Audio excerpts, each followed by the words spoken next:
prosseguindo no estudo de História da Igreja, vamos agora ao item 28, página 45 do nosso material didático. O pastor Anabatista Gundulfo. Bom, você não vai ter pessoas famosas, nós vamos ter história, vamos dizer, de pastores que eles têm que fugir, né? De cristãos que eles têm que fugir de um lado para o outro. Ok? Então, aqui eu vou citar um exemplo de um pastor que ele pertencia a uma igreja lá na Itália, de anabatistas, e foi contado pelo Herbert Orchard, um historiador dos Estados Unidos, publicada em 1838 essa obra. Essa obra, por exemplo, ela defende exatamente o que eu estou defendendo com vocês também, que é o sucessionismo.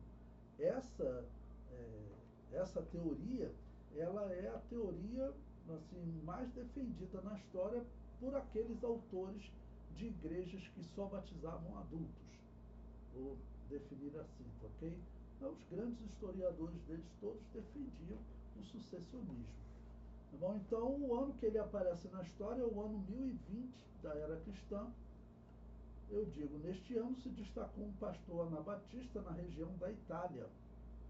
Provavelmente eram novacianos que viveram às escondidas por séculos na região da Itália e acabaram por se desenvolver e são descobertos. Por que eu falei novacianos? Porque se você lembrar, como é que eu dividi o mundo antigo entre as igrejas anabatistas, na verdade, como a história divide, né? Na região da Turquia, de Éfeso, toda aquela região da Turquia, havia lá uma igreja pentecostal chamada Nova Profecia. Na África havia uma igreja anabatista que foi chamada de Donatistas. Não? E na região de Roma e de Constantinopla existia uma igreja que ela era anabatista, que ela era chamada de Novacianos. Esses eram os três maiores, né? Que eram chamados Novacianos. Então os Novacianos, eles viviam na Itália e depois em Constantinopla, né? Itália e Constantinopla.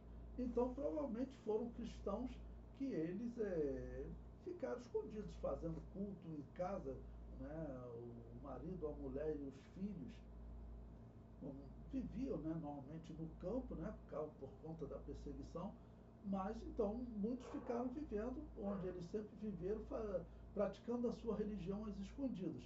Muitos saíram peregrinando, como eu mostrei para vocês, foram lá para os vales de Piemonte.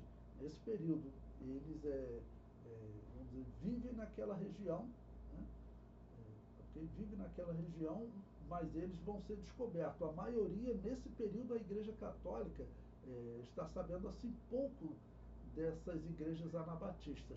Nós começaremos a ver notícias surgindo na Igreja Católica que eles estão descobrindo mais igrejas anabatistas. Isso são documentos que apresentam na história, né? Então, por isso que eu disse que ele provavelmente seria novaciano. Os novacianos eram pentecostais que viviam na região da Itália. Bom, eu coloquei aí para vocês esse historiador, ele diz, um dos pastores famosos dos paterinos. Bom, quem eram paterinos? Eu já falei sobre eles para vocês. Era um grupo de anabatistas que viviam na Itália. E eles iam recebendo o nome. Cada igreja em cada parte do mundo recebia um nome diferente. Mas nós sabemos que essas igrejas, a história mostra, elas tinham qual característica? Elas não batizavam recém-nascido e não faziam invocação ao mundo dos mortos. Okay? Então eles eram chamados de paterinos, e são anabatistas.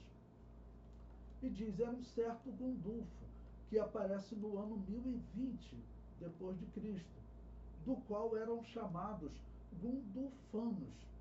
Alguns dos seus discípulos diziam, os católicos nos acusam de sermos contrários ao batismo. Olha, então isso aqui é um texto de um grupo anabatista, né, vivendo na Itália no ano 1020, vivendo às escondidas, mas de alguma maneira começaram a se desenvolver e aí foram descobertos, né?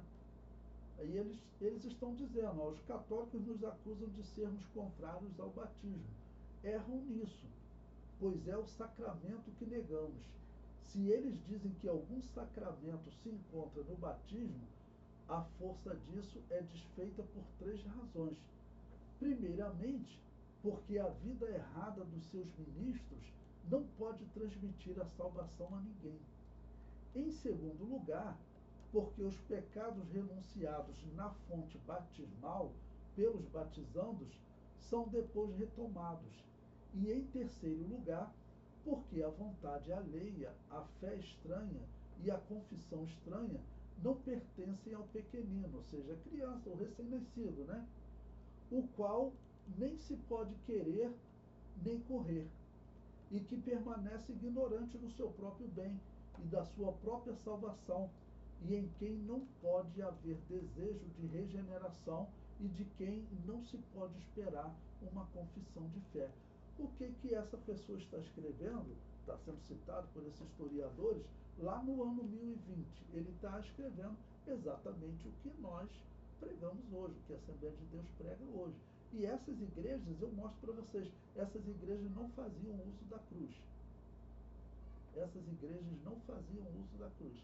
Todas essas igrejas que de alguma maneira fazem uso da cruz, elas têm uma herança na Igreja Católica. Elas têm uma herança na Igreja Católica. Eu comento abaixo, né? O historiador George Herbert Orchard, que viveu de 1796 a 1861, foi um respeitável historiador que escreveu, em 1838, a obra História das Igrejas Batizadoras, ou História das Igrejas Batistas, ou História das Igrejas que só batizam adultos, né? Então, seria a interpretação desse termo para eles. Não era uma denominação, como existe hoje, diversas igrejas chamadas batistas, mas isso está ligado à prática de só batizar adultos. Okay?